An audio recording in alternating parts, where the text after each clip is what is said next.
नमस्कार मंडळी, काय म्हणताय सगळे.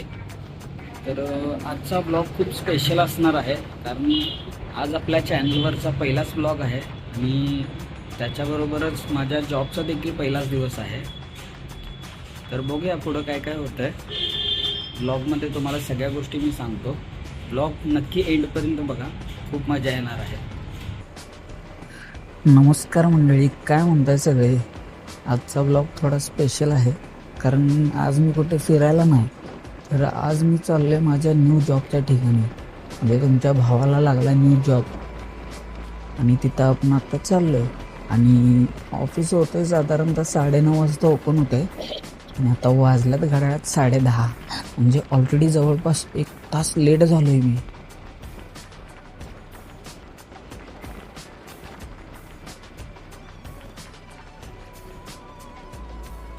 सकाळी उठलो होतो ना, तेव्हाच ठरवलं होतं आज एकदम डिसिप्लिन माणसासारखं वागायचं, वेळेवर निघायचं, ऑफिसमध्ये जाऊन फर्स्ट इम्प्रेशन हेवी टाकायचं. पण घरातलं सीन वेगळंच सुरू होतं. लग्नानंतर सकाळी उठणं हे पण एक स्ट्रगलच असतं रे बाबा, हे तर तुम्हाला माहितीच आहे. थोडक्यात सांगायचं तर क्लॉक बघितलं, टायमिंग बघितलं आणि मग लक्षात आलं आपण थोडंसं नाही बऱ्यापैकी लेट झालो आहे. मग काय गडबडीत आवरलो, गपागप नाश्ता केलो आणि फास्टमध्ये बाहेर पडलो. मी तुम्हाला ह्या आधीची माझी स्टोरी सांगतो. मी आधी सॅमसंग कंपनीमध्ये जॉब करत होतो. काम चांगलं होतं, कंपनी पण मोठी होती. पण विषय असा झाला की 2 महिन्यांपूर्वी ना आयुष्यात एक मोठा अपघात आला. लग्न झालं तुमच्या भावाचं. खरं सांगायचं म्हटलं तर मी हा जॉब सोडणार नव्हतो.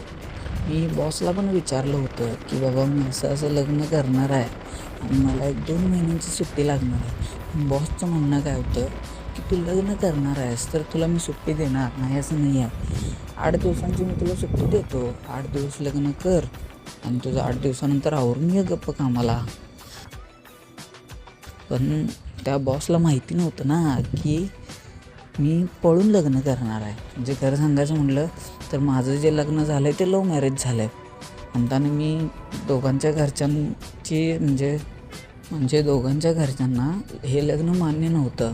म्हणताना आम्ही दोघांनी डिसिजन घेतला की पळून लग्न करायचं. मग आम्ही पळून लग्न केलो. पळून लग्न केल्यामुळं मी 2 महिने सुट्टी घेतली होती. तर 2 महिने सुट्टी घेतल्यानंतर कुठलाच बॉस ठेवून घेणार नाही ना. म्हणताना मी रिझाईन टाकलं 2 महिने रिझाईन टाकल्यानंतर मी आत्ता माझ्या घरी रिटर्न आलो आहे. आणि घरी रिटर्न आलं, आता घरात बसून तर चालणार नाही ना, पोटापाण्याचं तर काहीतरी बघायला पाहिजे. त्यासाठी मी न्यू जॉब शोधला. न्यू जॉब जो शोधला आहे तो मी विवो कंपनीमध्ये शोधला आहे. आणि विवोमध्ये मी प्रमोटर म्हणून मी काम करणार आहे. म्हणजे सॅलरी वगैरे पण आहे, बऱ्यापैकी सॅलरी वगैरे चांगली आहे. आपलं घर चालण्यापुरतं सॅलरी वगैरे आहे. खरं तर मी हा जॉब सोडणार नव्हतो. पण कसं आहे, आयुष्यात काहीतरी मोठं करायचं असेल तर कधी कधी रिस्क घ्यावीच लागते हो. म्हणून नाईलाजाने मी पळून लग्न केलं आणि जॉब सोडला. परत मी आता रिटर्न आलो आहे, न्यू जॉब शोधला आहे आणि परत मी आता चाललो आहे जॉबला चाललो आहे. बघू आता काय काय होतं आहे. आता चाललो आहे मी न्यू जॉबकडे. बाईक चालवत असताना तुम्हाला काय सांगू, डोक्यात 1000 विचार यायला लागल्यात.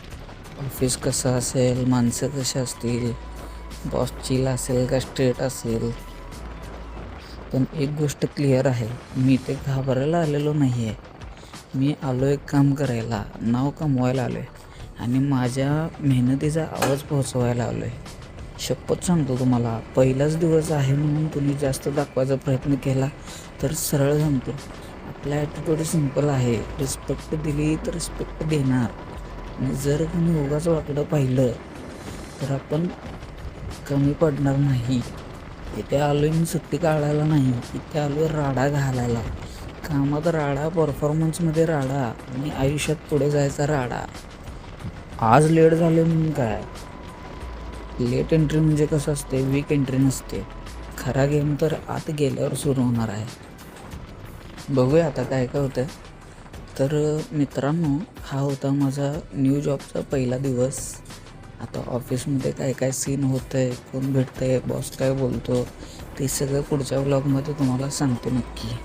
तोपर्यंत लाईक करा, शेअर करा आणि सबस्क्राईब करा. कमेंटमध्ये सांगा तुमच्या आयुष्यात असा रिस्क घेतलेला दिवस कोणता आहे. कमेंट करायला विसरू नका. कमेंट नक्की करा. चला, जे काही होईल ते मी तुम्हाला पुढच्या व्लॉगमध्ये नक्की सांगणार.